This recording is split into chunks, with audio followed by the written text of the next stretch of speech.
I have a handful of tools that I use now and then, but they don't see enough action to justify taking up space in my small workshop, so they usually end up in a messy pile. Now that I've renovated my garage, I've got a long, empty wall. It's the perfect spot to install some French cleats and get my tools organized.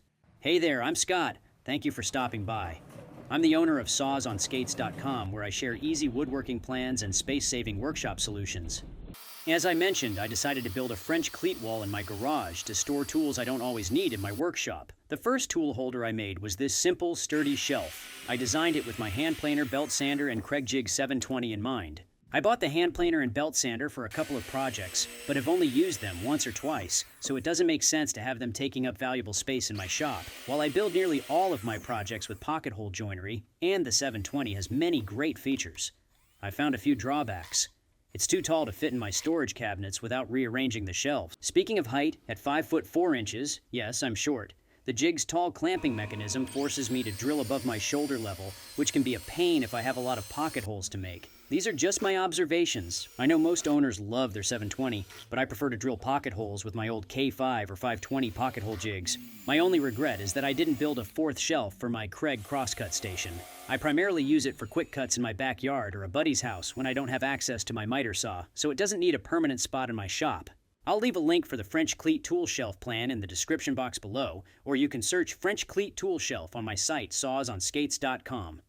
I got a circular saw along with a masonry blade to cut through some cinder blocks for my garage renovation. The base plate is pretty scuffed from sliding across the blocks, so I'm concerned it might damage any workpieces I use for my woodworking projects. My buddy Doug has a saw he only uses for cutting up nail-ridden boards, weathered lumber, or anything that could mess up his good circular saw, calling it his eat crap saw. I like the idea, so I'm giving my Ryobi this designation too. I'll leave a link for the French Cleat circular saw holder in the description box below, or you can search French Cleat circular saw holder on my site, sawsonskates.com. Jigsaws are versatile tools for cutting materials such as wood, plastic, and metal. They're handy for curved cuts because you can turn their thin, vertical blades in almost any direction. This makes them ideal for cutting circles, curves, and other intricate shapes that would be difficult to cut with a traditional saw. One drawback about jigsaws is that the blade can flex from top to bottom, especially if you're cutting thick or hard materials, resulting in a wonky cut that's angled instead of straight up and down. You can reduce the risk of angled cuts by not forcing the saw and allowing the blade to do its job. But honestly, I'm not the most patient person, so my cuts always end up a little off. That's why I don't use my jigsaw much. I typically use my scroll saw for cutting curves because I have far better control over the cutting line, and the blade remains perpendicular to the board's faces, ensuring square cuts. I'll leave a link for the French Cleat jigsaw holder plan in the description box below. Or you can search French Cleat jigsaw holder on my site, sawsonskates.com.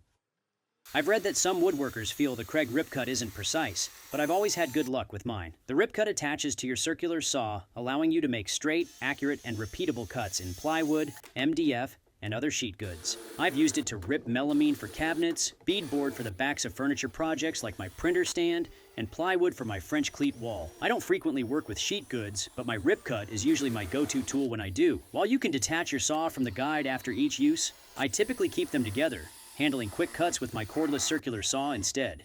However, storing this bulky combo is a challenge. Inspired by the holder I made for my circular saw, I designed this dedicated rack for my ripcut setup. I'll leave a link for the Kreg ripcut holder plan in the description box below, or you can search for it on my site, sawsonskates.com. Someone recently posted a comment to my 11 gifts you can make for free with scrap wood video saying, "Can't help but notice the $10,000 worth of tools you're using," which surprised me because my workshop is tiny, only 12 by 13, and modestly equipped compared to other YouTube channels. Believe it or not, the Craftsman router that inspired this holder project is a relic from my youth. I remember buying it in high school or my early 20s when you could still walk into a Sears store and buy Craftsman tools. If you're doing math in your head, yes, AARP will be knocking at my door any day now.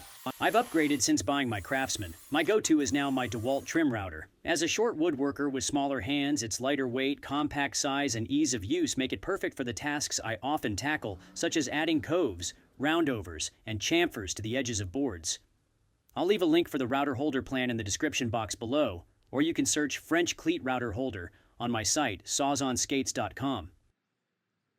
Up next is this pencil and tape measure holder. I know what you're thinking. I said I built the French cleat wall for tools I don't frequently use in my shop, but this project is an exception. Since I installed the tool storage wall, I've found myself building more projects in my garage. Actually, it's become my summertime workshop. I can roll my portable miter saw station into the driveway, set up my folding workbench, and have an instant workspace. It's been a great spot to assemble larger projects that would occupy too much floor space in my regular shop. And cleaning up is a breeze, literally. When I'm done working for the day, I use the leaf blower to blow the sawdust into the grass. The only downside is that the afternoon sun can get a bit too bright for filming, but it's not a big deal because I'm an early bird, so I typically start working in the morning, allowing me to capture the best light.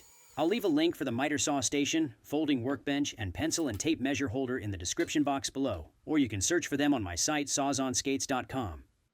Before I got my first pocket hole jig, my biscuit joiner was my go-to for just about everything. I picked it up at Harbor Freight for around 20 bucks, and you can tell just by looking at it that I got my money's worth, and it's still going strong. One of the first big projects I used it for was a Craigslist ad I answered years ago. A historic apartment building needed someone to replicate its wood window screens, and that little biscuit joiner more than paid for itself on that job alone. These days I don't use it much since I do most of my joinery with pocket holes. When I do, it's mostly for aligning face frames, so it's time to relocate it to my French cleat wall.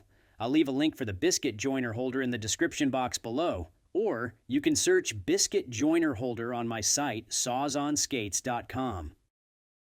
Have you ever bought a tool that was a bit of a letdown? I bought an oscillating tool to remove some fragile trim boards. I figured it would be safer to cut the nails rather than trying to remove them with a pry bar. It worked, but it destroyed the blade in the process. I thought maybe it was a fluke, but after some research, it seems like cutting metal is rough on these blades. I know oscillating tools are a popular choice for cutting wood door trim when installing flooring, but besides that, I haven't found many uses for mine. So to keep it out of the way in my shop, I designed this hanger with a shelf for extra blades, batteries, or chargers to store it on my French cleat wall. I received a few messages from my faithful readers after I published this plan. Jay emailed me saying he made a second holder to organize his angle grinder, which is a fantastic idea. Tom said he only uses Diablo blades, so I'll try those next time. I'll leave a link for the oscillating tool holder in the description box below, or you can search French cleat oscillating tool holder on my site, sawsonskates.com.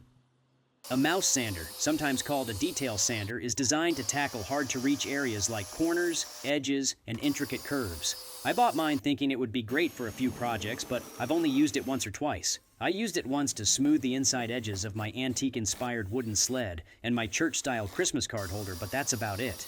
I mostly use my random orbital sander and portable spindle sander to smooth my projects. Sanding is not my favorite task, but the portable spindle sander is my go-to tool for smoothing hard-to-reach spots like inside corners. To get your copy of the mouse sander plan, or any of the plans in this video, please visit my site, sawsonskates.com, using the links in the description box below. And if you enjoyed this video, please give it the thumbs up. It's one of the best ways to support my building plans.